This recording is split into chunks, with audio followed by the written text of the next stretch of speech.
Hi అండి, అందరూ ఎలా ఉన్నారు? బాగున్నారా? ఈరోజు లంచ్ స్పెషల్ ఏంటంటే పెరుగు వంకాయ అన్నమాట.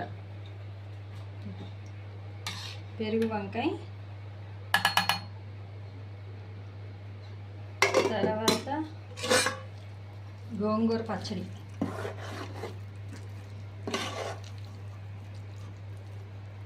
ఇదేనండి ఈరోజు స్పెషల్.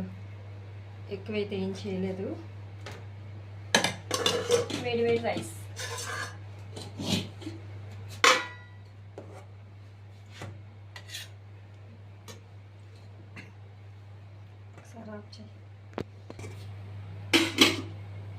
పెరుగు వంకాయ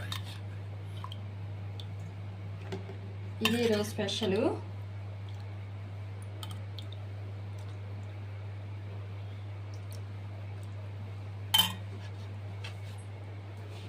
ఓకేనండి, బాయ్. ఇది చేసిన మా వారికి ఇంకా బాగుంది. పప్పు లేదంటున్నారు, అదనమాట. ఈ గోంగూర పచ్చడితోనే తినవచ్చు. ఓకేనండి, బాయ్.